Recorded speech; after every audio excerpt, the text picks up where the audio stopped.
Thank you very much. Thank you very much. And good afternoon and welcome to another edition of On Point for today, the 14th day of July 2023. And of course, once you hear that introduction music, then you know it's time for another edition of On Point. And we've been here for just over a month or more, heading on 2 months. And it has certainly been gratifying to me to come here and spend my lunch period with you. Well, my name is Honorable Alexis Jeffers, and of course, I have committed to come here and spend an hour on a Friday afternoon, and here I am once again. So I want to shout up all of our listeners here on the island of Nevis, the island of St. Kitts, the Federation of St. Kitts and Nevis, that is. Also, I know week after week I get these calls that persons are listening, people are listening. And of course, I want to therefore shout up the folks down there in Statia, well, St. Eustatius, we say Statia. Of course, we have persons in Sabre as well. Indeed, French and Dutch St. Martin, British and US Virgin Islands, the United States, of course, the East Coast all the way over to the West Coast, Canada, and all over Europe. I know we have persons there in the UK who are listening. This is afternoon and they're having their cup of tea while we're having our lunch here in St. Kitts and Nevis. So I want to say good afternoon to you there in the UK and throughout Europe as well. And of course in Asia, we do have persons who are following us there. So we have a wide following, and not so much because of this program, but because of the reach of Von Radio through the new technologies that we have around here these days. Everything is being broadcast on various platforms, Facebook, YouTube, and the likes. And of course we know that persons can tune in, even if they're driving, going somewhere, listen on the radio, yes, but if they're having lunch somewhere else, they can listen via their phone, tablet, or whatever the case might be. So I know people are listening all throughout the globe, and we want to welcome you. It is indeed a warm day here in Nevis. The studio is also hot. The AC is on, yes, but I suppose it needs some adjustment, but that's okay. We'll survive for now.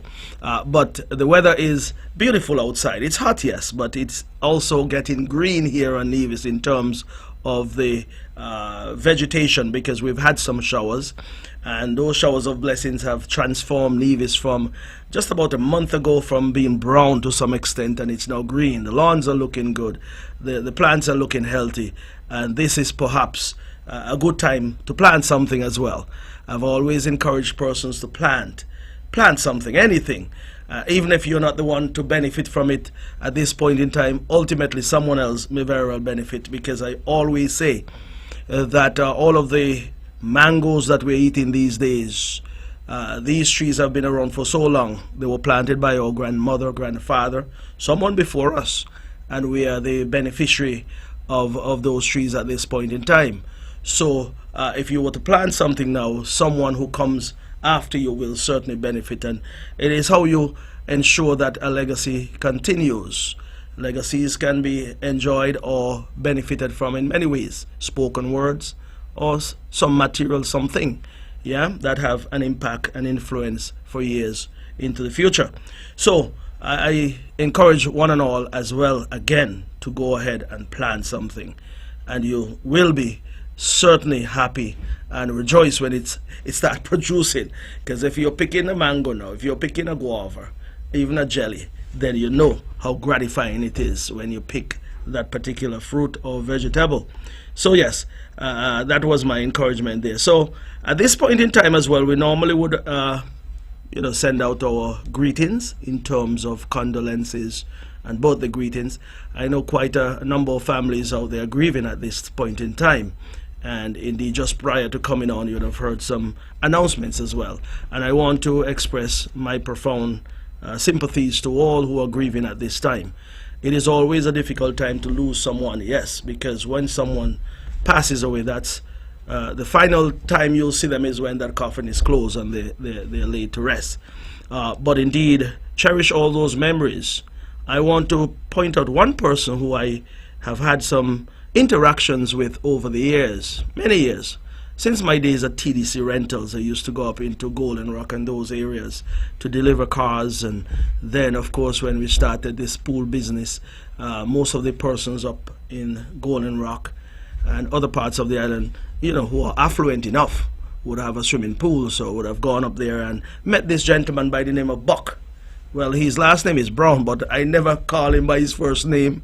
I don't know his first name up to this day, but I knew him as Buck, and he has passed away. But he is the father of Angela Henville, my good friend there, Rocky, and also Robbie and LaShawn. I don't know if he had any other children, but those are who are known to me. I want to express my sympathy to all of his children, all of his family members, but of course those 4 individuals who I would have known ever since I was young there at the Gingerland High School, now the Gingerland Secondary School. But Buck, of course, is not someone you would have seen on the streets every day for sure, but he spent his time up in those areas. He was living there in the River Part area, but it was always always good to interact with Buck. Well-spoken gentleman, and he was cool in his demeanor. Of course, everyone have their other side to them, but it was always good talking to Buck, a diminutive fellow. When I say diminutive, he was short. I was a little taller than him, yeah, but I'm short too. But I certainly enjoy the interactions with Buck. He will be laid to rest tomorrow morning at 10 a.m. and I believe it's down at the St. George's Anglican Church. So God's willing, I intend to go and be there to show my final respects to someone who I feel would have contributed in his own way to the overall development of the island of Nevis. Of course, he would have taken care of properties of who we term as expats, persons who are not on the island of Nevis, who come here periodically, spend a few months, but during the course of the year, that property or those properties would have had to be managed and taken care of, and it takes a level of dedication and honesty and decency for someone to undertake such task and do so for many years, and perhaps with minimal complaints. Because you see, when these folks are away, they are away and it is their property, so they are hoping that the monies that they're paying to someone to upkeep these properties and to take care of these properties, that they do what they're being paid to do. And I am absolutely certain that Buck would have done such things, because he was working for a few persons who I know well, very well also, and he has been with them for many, many years. So that is testimony of his dedication to the work that he did. Sounds like I'm reading a eulogy for my friend Buck. I say my friend because, like I said, I knew him well, so I really had to say that. And we say these things publicly on the radio, but it is meant to also instill in our young people that value of hard work and decency, and making sure that when persons place that trust in you, that you're able to reciprocate that in terms of the your general deportment, in terms of how you carry yourself and what you do in your lifetime. That will have positive impact on those who look at you and those who would emulate you and those who would follow you from time to time. So it is a cycle, it is a process, and it is something that all of us should want to do, and that is be decent about what we do as human beings and decent citizens here in the Federation of St. Kitts and Nevis. So that is what we're looking for, that is what we're yearning for. That being said, let me move on. I don't have any names of anyone who are celebrating a birthday today, or if you're celebrating today, well, you have my blessings and birthday blessings to you, and I hope you'll have an awesome day today. If you have celebrated this week, happy belated birthday greetings to you. If you're celebrating this weekend or before I get back here, God's willing, next week, I say happy birthday to you in advance. And listen, these days I am telling people to enjoy your birthday to the max, as they say sometimes. It is the time when you'd want to go ahead and have as much fun as you can. Clean fun, that is too, huh? But the way things are going these days, you have to enjoy every single moment of the day. Savor every minute, because you know not what the next minute would bring to you or to a family member or whatever the case might be. So when you get a chance, go ahead, drink a wine, have a dinner, do whatever you can to enjoy your birthday, enjoy your life. consume yourself with positive things and good things, so that that will be brought out in your whole general well-being. That being said, we move on from there, and we want to say quickly as well, this is summer vacation. I just want to say to our children out there, the school children that is, who are on vacation, to be safe, take care of yourself. There will be time when you're away from home or away from your parents, as you normally do when you go to school. But then when you go to school, you're in the management and care of your teachers. But once you're home, then of course you may be there with an older brother or sister. Well, all of you need to take care of one another, and you need to be safe out there and do the right things. Don't get involved in things that would create difficulties for your parents or your family. But enjoy your vacation, because it's a good break to be on. It's about, what, 8 weeks? Long vacation. But during the time that you're on break, there are different activities, I'm sure, that you'll be able to partake in or participate in, such as swimming classes, community development, putting on some different activities, tennis classes or events. I'm sure there'll be some cricket, and at least there'll also be Culturama coming up. Some of you would be in those troops that we'll have for Culturama, those children troops. If you're partaking in those or participating in those, I said to go and have fun, yes, and do so decently as well. But we want our children to have fun, of course. They say all work and no play make Jack a dull boy. And we don't want any dull boy or dull girls around here. We want bright, intelligent, hard-working young people. So go and have your fun, and understand when the fun is done, back to work again come September, God's willing. So you go ahead and have fun. I just thought I'll put that in, because it's important to always lift up our young children and young boys and girls, that is, so that at least they know that we care just as much for them as their parents do as well. You know, we are in the build up to Culturama. There have been quite a number of activities held thus far, and indeed I won't backtrack, but I'll go forward, because we're having an event over there at Esme's tomorrow evening. I think it is dubbed Bacchanal Corner, I believe. Yeah, that will be over there at Esme's, right over there in Eden Brown Estate. Everyone know where Esme's bar is, and it is a wonderful environment out there. And you know, the other day I said to the minister, listen, Minister Evelyn, that is, a lot of things are happening on this side of the island. Let's get something over on that side of the island. I remember some time ago, I would have influenced the Culturama committee to bring a whole quarterfinals right over there by Esme's. We barricaded the place and had a huge crowd of persons coming over there to that event, and that was bringing Culturama to the rural areas, the country areas, so to speak, and that was very good at that time. This time they're back with Bacchanal Corner, and from what I understand, I haven't gone to any of them as yet, but I'll go to this one on Saturday evening. You have persons coming there like they are soca monarch, soca calypso participants, groovy and soca, whatever they call it, and also whatever appearances are to be made by different persons over there. So it seems like it would be a very nice evening to spend over in the northeast, so to speak, that is on the in the country areas of the island, where the breeze is not blocked by anything, comes right off the ocean. Clean breeze blowing over there, and you know, it is one of those environments that is always good for you know, a little drink or two and having a good time. So come on over and support Esme's bar on Saturday evening, where they'll have this Bacchanal Corner, and I am hoping to be there, God's willing. Next up, of course, Culturama, like I said, is in the air, and you have quite a number of activities still pending for Culturama. That is the build-up and then into the actual festival itself. So listen up for that. But I know for sure every time I come here, I have to speak about Herbert Beach Affair. Yeah.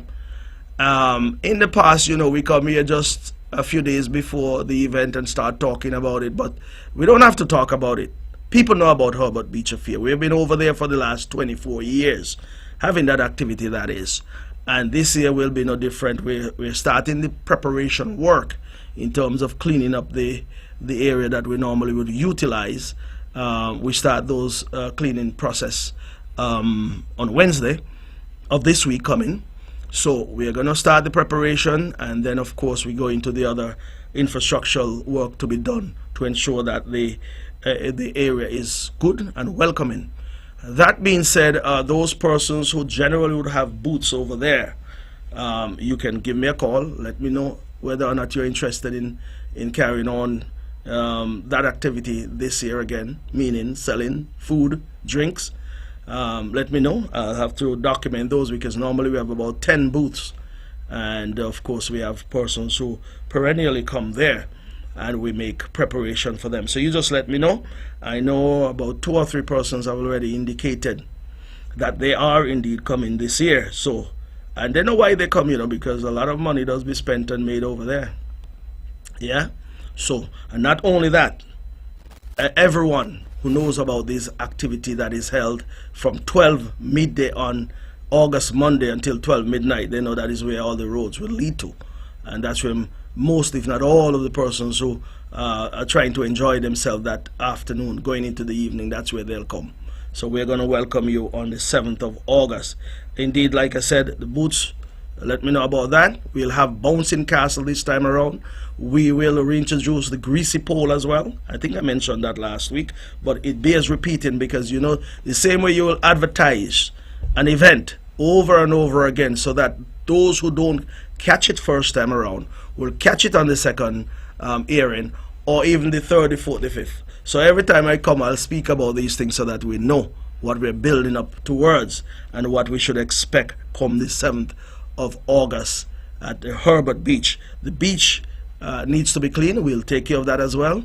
No need doing that too early, I suppose, because we still have some of that sargassum weed that is floating along the Atlantic side of the island. So you still see that coming in sheets. So we'll still have to monitor that so that we can get it clean at the appropriate time so that it is in good shape by the time the crowd comes over. So that is something to look towards as well. And I just want to put a quick plug in here and say as well that we are planning and moving towards the Concerned Citizens Movement Convention somewhere around the middle of August, around the 13th of August. I just put that on the table for now, but you'll hear more about it as we go along. But of course, those of you who are on the island, I want you to be cognizant of that and make a note of that. On the 13th of August, we should have our party convention, Concerned Citizens Movement, that is. And indeed, flyers will be out and all of the details will follow accordingly. But I just wanted to put that date. It's like saying mark your calendar. Yeah, mark your calendar for that date. And that is the 13th of August 2023. So ladies and gentlemen, I think I've covered most of what I wanted to say in terms of what do you call it now, public service announcement, so to speak. So now on to one or two other things. I actually drove via Gingerland coming into town this morning earlier, but normally I would pass the Uwale water taxi facility over there at Uwale Beach. And some may say I talk about the Uwale water taxi facility every time I come. Let me put down a marker now. You'll be hearing many more days when I come here, I talk about it. And there's so much to talk about. And, you know, not only myself is talking about it. As far as I'm concerned, the whole of Nevis is talking about it. Even the opposition cannot get enough of Uwale water taxi facility. But, you know, I went and did my research and checked to see what the data was like in terms of the movements for the month of June. And those numbers, I think, are interesting enough for me to let the general public know. And the reason why we keep talking about this particular facility, it is the hottest thing in town. Let's put it bluntly. It is the hottest thing in town, and the most that can be said about it is that the project is not finished as yet, and that is fine. I understand that, and that is a fact. It is not finished as yet. As a matter of fact, I can say to you, there are many more things to be done over there, because I did say before that that space between where the tent is and the bathroom, there are 3 small units that are to be built there, in terms of a gift shop, a little deli, or somewhere you can sit and sip with a coffee, a drink, a beer, whatever the case might be. Look out on the ocean. There'll be a long porch or veranda that connects all those buildings, so you can sit there and watch the sunset in the west as well. But it is an ambience that we are going to create over there, so as to ensure persons who pass through that facility and are not in a hurry to get to where they want to get to, they can sit and have something to sip or something to munch on. So we know that we have that to do as well. That is a part of the overall project, the master plan that was developed for that particular facility. But I know currently the building that is barricaded there is being worked on. The windows have been received and they have been installed. The interior is being prepped for painting, so some painting will be done shortly. And then of course you move on to the other things, the installation of the kitchen equipment, and also the toilets and everything will be taken care of in short order. Initially we would have said that by the time the music festival comes around, it probably should have been open.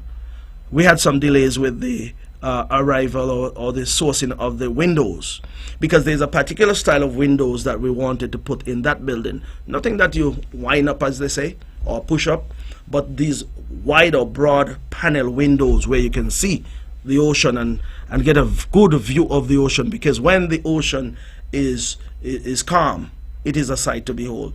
No one wants to watch rough waters, but anyway, you can watch rough waters as well from there. But it gives you a good view of the ocean and the pier, so you'll see exactly what is happening. So there's some nice windows that have been installed, and of course there are other things that will be done outside there on the exterior of that building to enhance it and make sure that when we take down the barricade, you'll have a wonderful looking facility in terms of your waiting area and also the area from which you'll depart. So all that will be taken care of, and we're hoping over the next couple of months we'll be closing in on that particular project. So everything takes time, and granted that we've had some serious issues with sourcing items because of all of the shipping difficulties and procuring of raw material throughout the globe. All kind of supply chain issues you've been hearing about. It affects us too. It affects us here in Nevis, and I think it's in Nevis to be precise. But it affects us worse than it would affect other countries, because if these raw materials are being produced in the United States, for example, and someone have to buy them to construct windows or doors, then it therefore means that suppliers will ensure that their larger customers in the United States are being taken care of, and whatever excess there is there, then we'll get some down here in some period of time that is not consistent with what we'll want to have done, but it's what it is. Same thing with the food industry as well. If there is a shortage anywhere, we are going to feel it worse than the larger countries that are producing those food items. And that is why we've always said to plant, and I said that from the onset, plant something so you have something to eat if needs be. But I was speaking about the oil and water taxi facility. Of course, I received the numbers for the arrival and departures over the last month, the month of June that is. And they are worth repeating so that persons would get a sense as to what is happening over there. And I'll develop a point from there as well. The arrivals for June was 11,702 persons would have left Reggae Beach and come to Ouali. The departures, 11,142 persons, for a total of 22,844 persons. So 22,844 persons would have either embarked or disembarked there at the Ouali water taxi facility. Those are phenomenal numbers. I don't want to start comparing to Charlestown, because of course both facilities will be operating, but throughout the whole of month of June, would have operated, that is. But Wally Water Taxi Facility is a facility that was planned and executed by the Nevis Island Administration for the same reasons that you're seeing these results, to make it easier for persons to get across to St. Kitts, and by the same token, make it easier for persons from St. Kitts to come across to Nevis. And also, and when I say persons, I'm also talking about workers, business persons, travelers who are departing the RLB, or even persons who are leaving St. Kitts to come to Nevis to depart the Van Samre International Airport. Yes, they do. And many don't know about that, but I'll tell you, with the Cape Air service into St. Thomas, persons leave St. Kitts and come right over here to catch Cape Air to go to St. Kitts, to St. Thomas, sorry. Persons leave St. Kitts as well. I don't think there's a regular service to St. Croix now, because I think Mike Foster is not flying at this time, but in those days, persons used to leave St. Kitts, come across to Nevis, catch Mike Foster to get into St. Croix. So there are movements back and forth. But I just want to draw the comparison with 2022 as well. In 2022, June that is, there were 9,888 persons who would have used that facility, coming from St. Kitts that is. And 9,089 persons would have gone from Wally to Reggae Beach, or not only Reggae Beach, but beyond. Could have gone to Bastia, could have gone to, what do you call it then now, Christopher Harbour, for example. But I'm talking about persons who actually stepped on the pier. So 18,977 persons in June of last year. So of course we have had an increase, if my maths is correct, an increase this year of about 3,867 persons, additional persons would have utilized that facility over same month last year. June of last year, that is phenomenal. These numbers indicate that persons are warming up to the service, people appreciate the service, people are using the service, people love the service, and people would want to ensure that that service continues. It is one of the hottest thing in Nevis at this point in time. And the facility, I tell you, last Friday evening, let me just give you a little story. Last Friday evening, I went across to Reggae Beach, came back. And when I disembarked, walked that pier, the lighting was very good. Came up to the entrance to the Island Main Road and stood up there, and I said, wow, this is still Nevis. I thought I was walking somewhere in the United States, coming off of a pier, walking towards the Island Main Road. When I look left and look right, I said, wow, this is Nevis. This is my hometown. This is the island that I love. And when you say Nevis nice, that is what epitomizes what we are saying. That same facility and the entrance and the road and everything. Nevis not only nice, Nevis is gorgeous. But you know, it's easier to say Nevis is nice because it's short and it's catchy, of course, yes. But Nevis is a gorgeous place. And no matter who out there would want to call down the island of Nevis and say all the negative things about Nevis, there are good things happening in Nevis. People out there in the world who are listening, listen to both sides. That is your choice. But when it's all said and done, I'm going to tell you this much. Many persons came here election morning, say the Monday morning, landed and went straight to vote and then catch the plane and went back. Didn't see a thing. All they heard is all of the wrong things that are happening in Nevis, all of the bad things about Nevis. But I will say to you, it is important to do your research. It is important to look and learn for yourself. If you rely on what someone is saying all the time, you'll always be stuck in that one mindset, that whatever they're saying is true. And not hearing from the other side, so whatever they're saying is true. But anyway, we now are in a position to talk, because we know how hard we have worked in this island to make it what it is today. And no matter what anybody say about this island that I was born and raised in, they can't erase the fact that many persons are flocking to this island, coming to this island, trying to make a better life in this island. But we here are saying it's the worst thing out. Not me. I say we because we're all Nevisian when it's all said and done.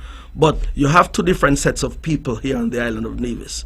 One set that is working to build this island, to make the best of this island for everybody to enjoy. And then there are those who are over there pulling away, just pulling it back, trying to pull it back.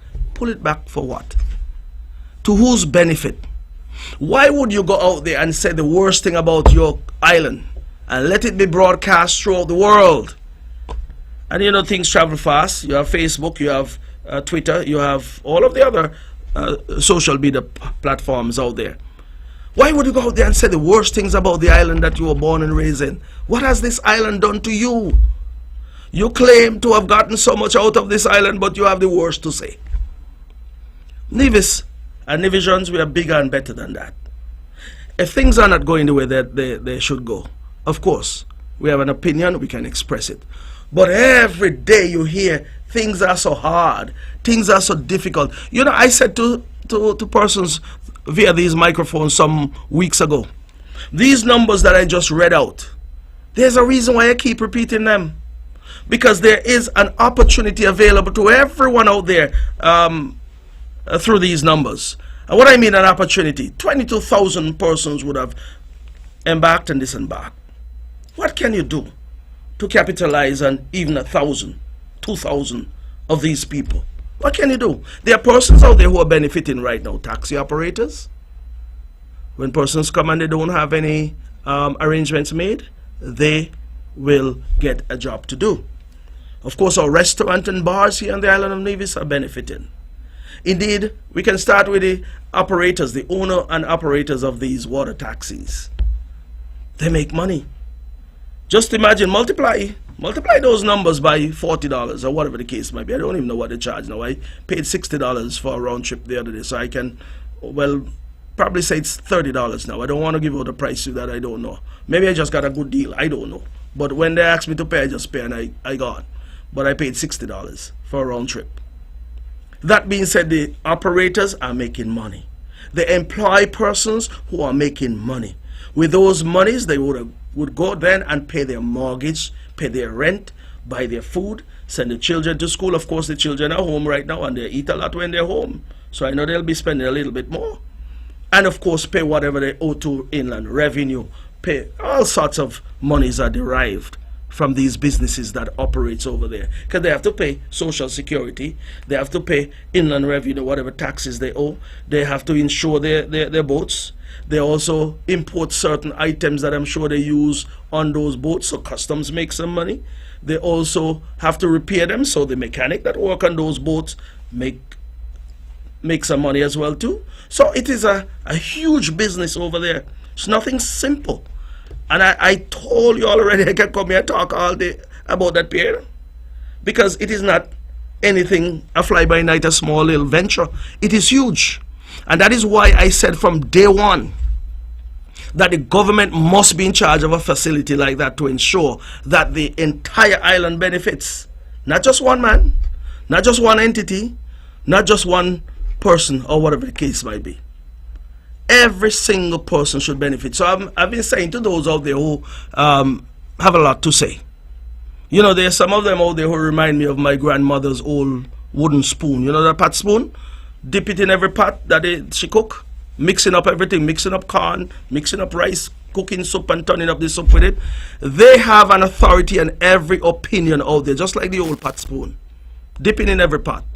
But yet still you ask them, what is your trophy and what have you to present to the people of Nevis as a business you have started, as an entity that you now manage, to employ people, to pay monies to inland revenue, to pay social security, to pay a wage bill, to pay a salary bill. What have you done with all the chat you have and all the noise you're going to make? What is your trophy? So you're out there giving an opinion, but you can't point to any success you've had or anything you can point to say, listen, since I've been on this earth for 65 years or 60 years, whatever the case might be, this is what I have to show. And our young people are looking on, they're listening. I can talk because I have success that I can point to. You can even say that the PR ain't finished, but it is a success because these numbers are success. This is a success story. So this 22,000 added to the 100,000 up until the end of May, that is a success story. So I can talk not only about this, but many other things. But what I'm saying is that when you have an opinion, express your opinion, yes. But your word must match your action, and you must have something to show for your time on earth that you have worked hard and succeeded at A, B, or C.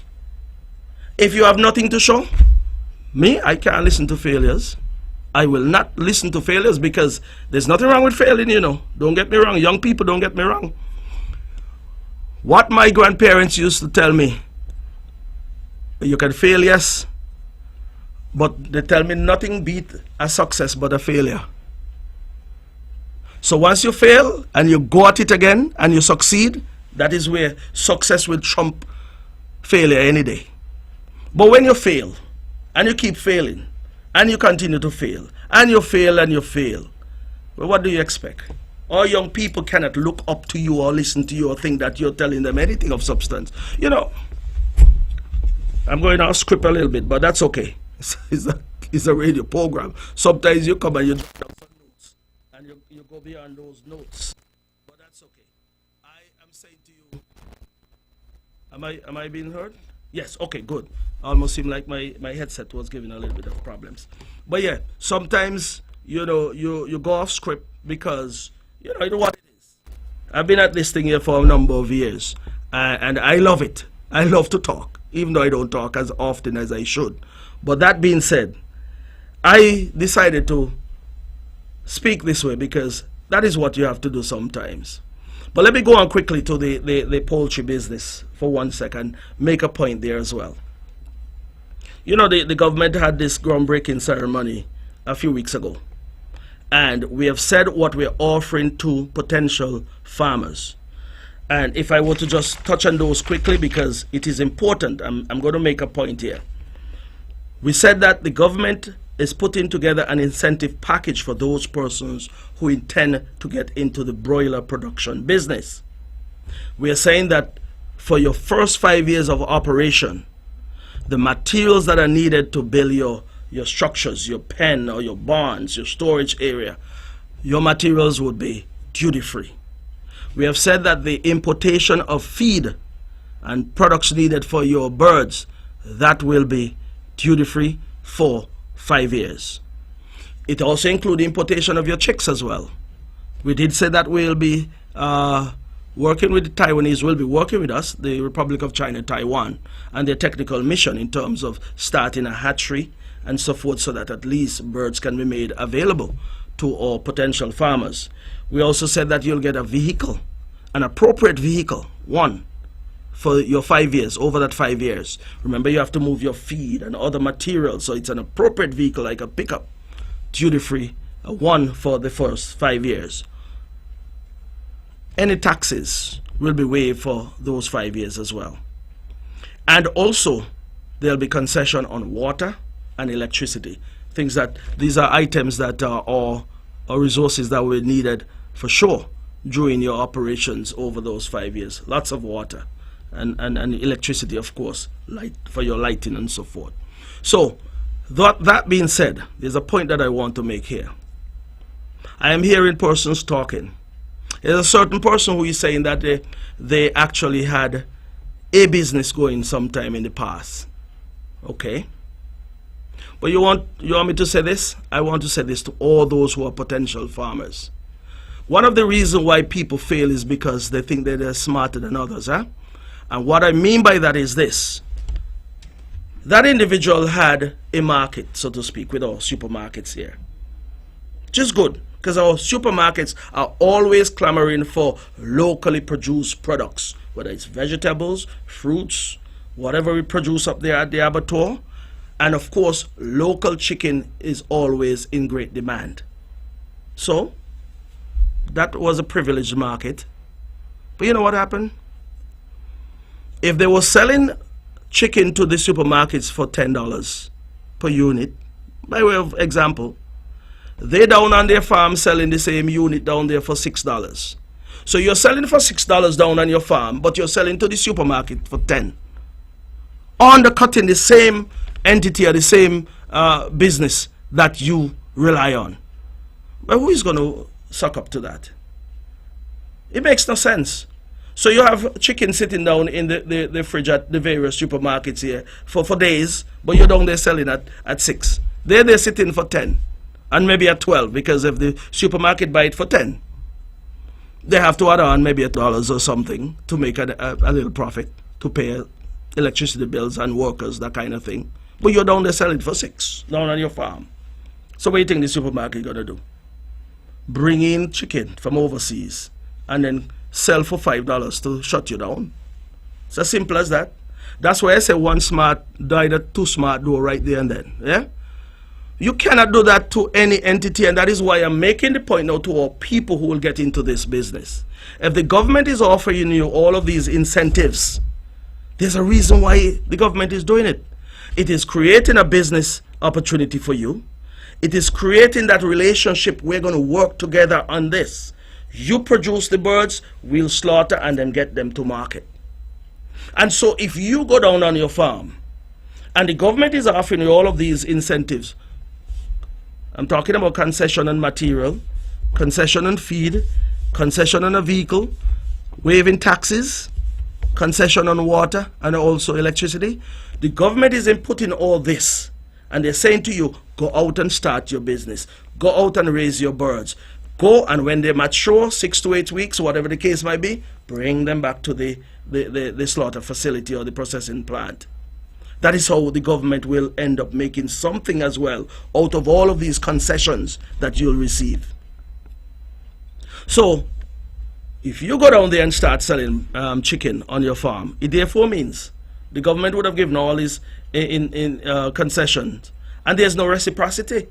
You're not doing what you're supposed to do. I'm just saying, I'm not saying it's what is going to happen, but I'm talking in advance so that we know that we're in this thing together to make it work. And if we're talking about the millions of dollars of chicken that is imported into Nevis over the years, and I'm being told that over a 5-year period, when the data was received from customs here in Nevis and also in St. Kitts, it was almost $80 million worth of chicken that was imported into the Federation of St. Kitts and Nevis. Just think as a potential farmer about the amount of money that can be made, meaning cutting into that import bill. Talk about import substitutes all the time. Cutting into that import bill by 10%, 15%, 20%, 25%, incrementally cutting into that import bill, you could understand what that would translate into in terms of money. 80 million, subtract 10%. That's $8 million. Could stay right here for farmers here in Nevis and perhaps farmers in St. Kitts as well. I believe they'll be doing their own thing over there as well. But I'm talking specifically to Nevis, for example. So there are monies to be made. And you know, this speaks of something, you know, it speaks about this government, the concerned citizens movement in government, rethinking and repositioning Nevis for the future. This is rethinking and repositioning the island of Nevis. There are many things we can do here to put a certain infrastructure in place so as to ensure that we're building this island so as to provide us with some sustainability into the future. Whether it's sustainability in revenue, sustainability in employment, sustainability in your business, whatever it is, and that will translate into economic activity that can ripple throughout the economy of Nevis and make Nevis a much more vibrant and stronger island. And we know we have the potential. I sit and compare Nevis to many islands close to us. We're not ahead of them in many things, yes, but there are a few things that we're ahead that have translated into good things for the island of Nevis. When I look at the landscape of Nevis, right? Look at Nevis. Look at the beauty of Nevis and the things that you can do in terms of mountain hike, trails, and that kind of thing. There are a lot of things that our tourists visitors who come here, they come here for it. The amenities we have here is unsurpassed elsewhere. And I know that is why we keep talking about the expansion of the Van Samre International Airport. We haven't been saying much in recent times, but believe me, we are working behind the scenes because the issues of the land, and I say issues, but it's not so much an issue in terms of any difficulties. We are negotiating. We are negotiating lands east of the Van Samre International Airport that is heading eastwards. The runway will go east, head eastwards, and also come west. So we're dealing with those matters as we speak. But think about what is possible with this expansion. When we thought about it, we said we want to position Nevis whereby at least we can get flights from at least Miami, perhaps Atlanta, but chartered flights bringing tourists into Nevis, meaning for the Four Seasons Resort, all that is possible when we are done.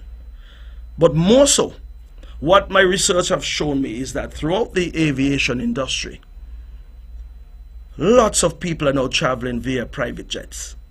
It used to be a time ago, it was for the corporate community, whereby various large businesses in America and Europe will buy or lease these jets to move their CEOs and other staff members around.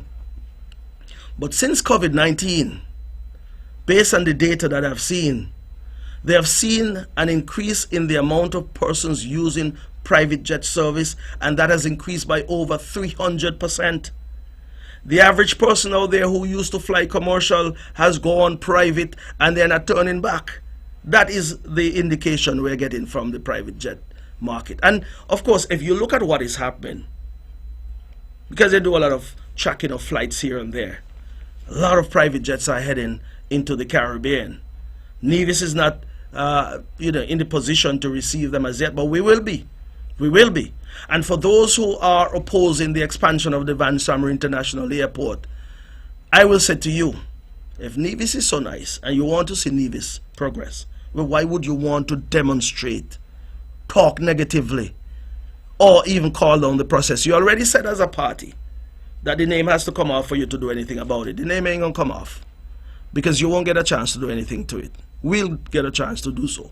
And we're heading there, and in short order, I should say, the people of Nevis will hear more, because the intention is to get those land issues sorted out, because of course without the lands there's a problem. But we're negotiating. But here's what is going to happen. With the expansion of the Van Summer International Airport, there'll be the requirement for more workers.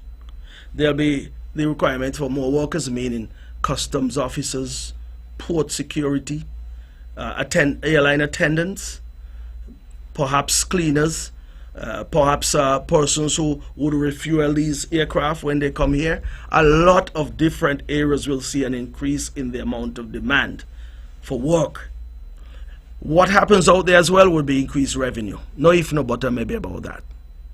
But then Nevis will be in a position to receive flights from all over Europe, all over America. And the numbers I'm telling you about the increase in the usage of private jet, or the demand for private jets, it is happening across the United States, it is happening in Europe. Those are our source markets.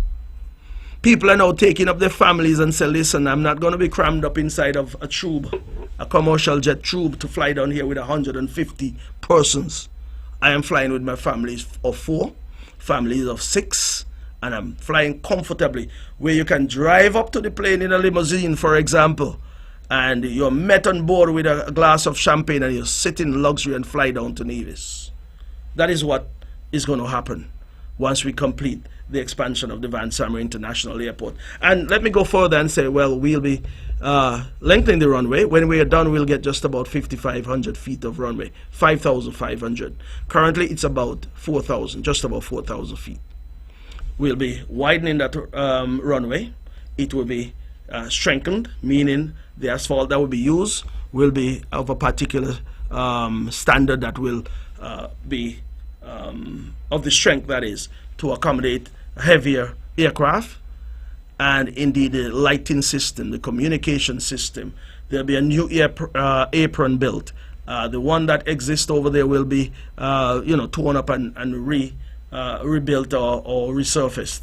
So there's some serious work to be done, and of course, as I said before, in short order we will be coming to the general public with all of the details. But I'm just talking off the top of my head as to what we have done so far and what we anticipate will be done in the future. But the details regarding all of the steps that have to be taken to get this project on the way will be put in place here and put in motion shortly. But keep in mind, we started doing some work on this airport in terms of doing the research and doing the data collection and everything, surveys, way back in 2016, 2017. Of course, 2020, nothing was done. 2020, hardly anything. 2020, nothing was done. 2021, hardly anything was done. So we have picked up some speed now.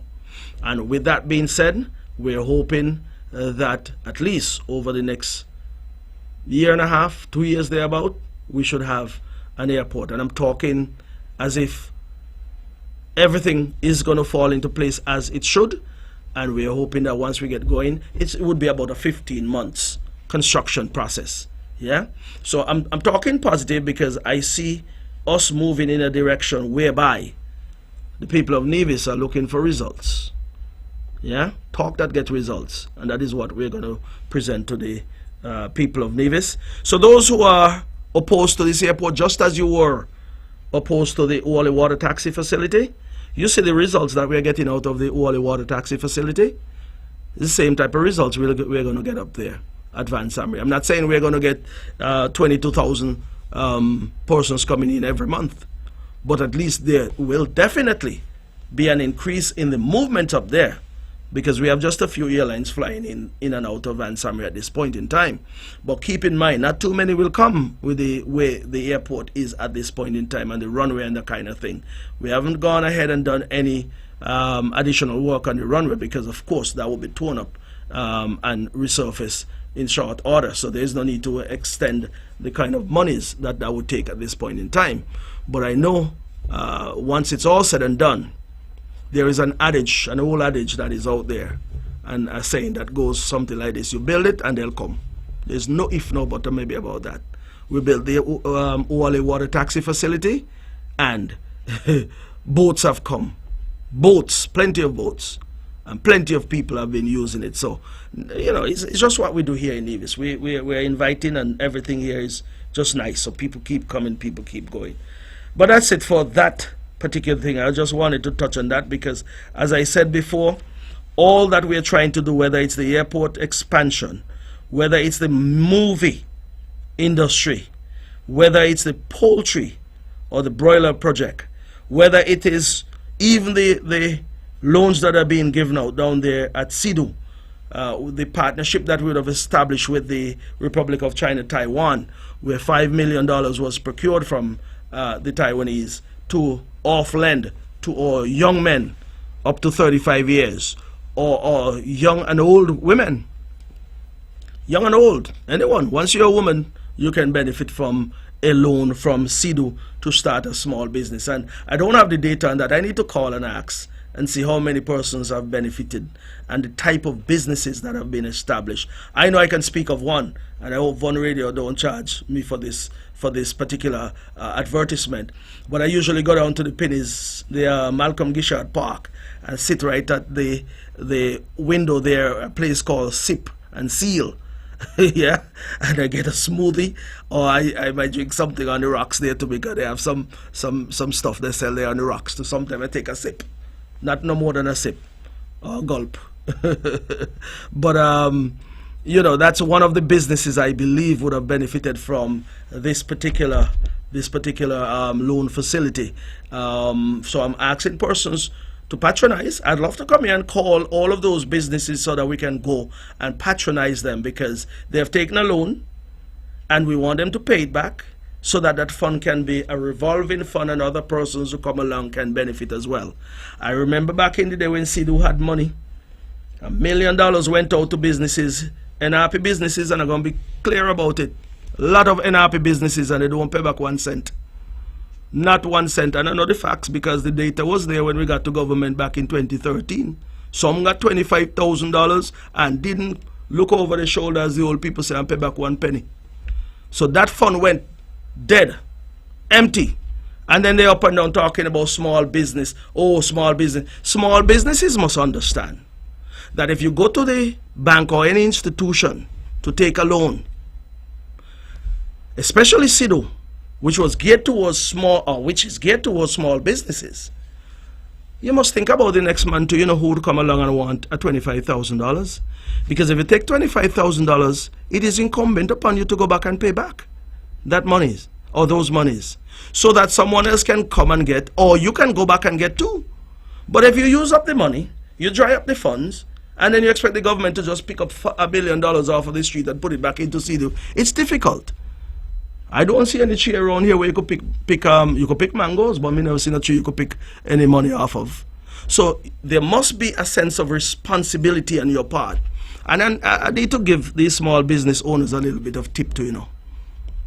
When people come to your business place, they come to buy, to shop. They don't come to talk politics.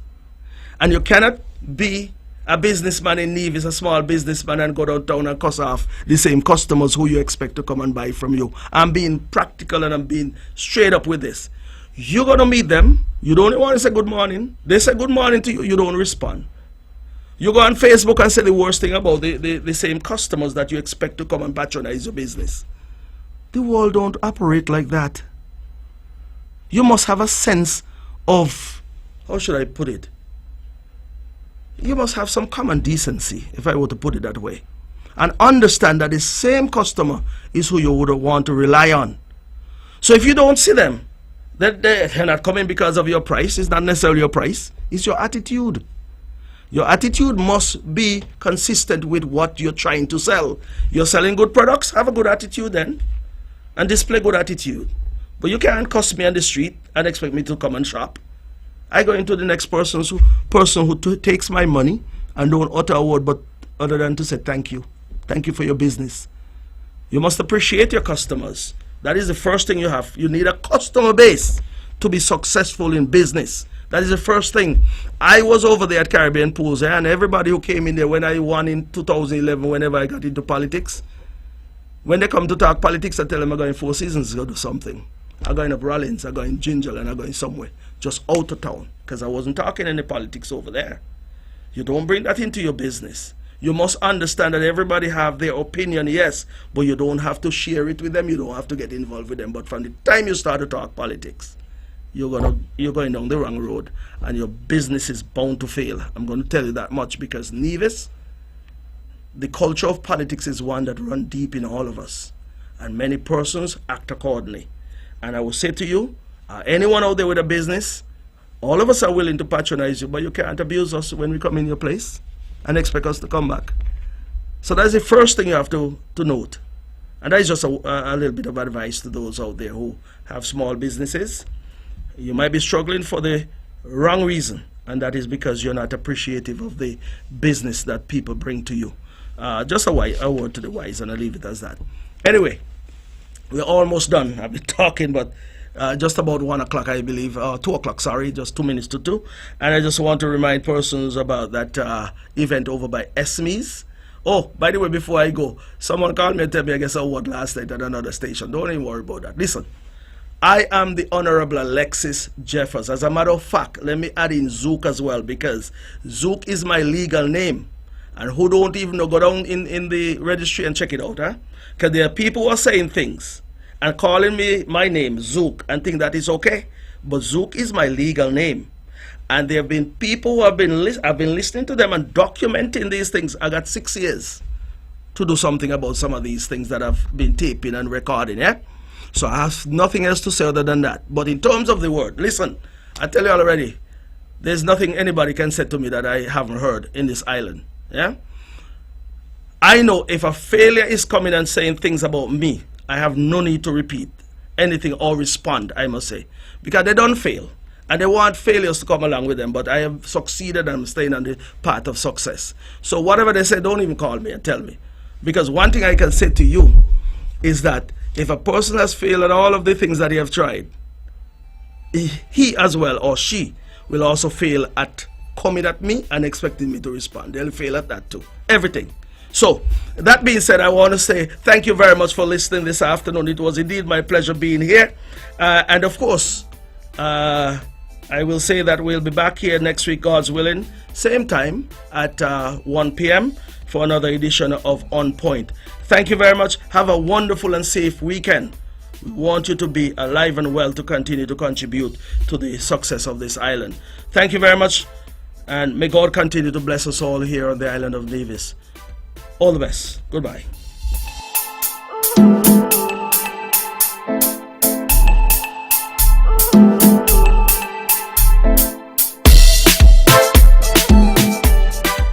The views and opinions expressed on the preceding program were solely those of the participants and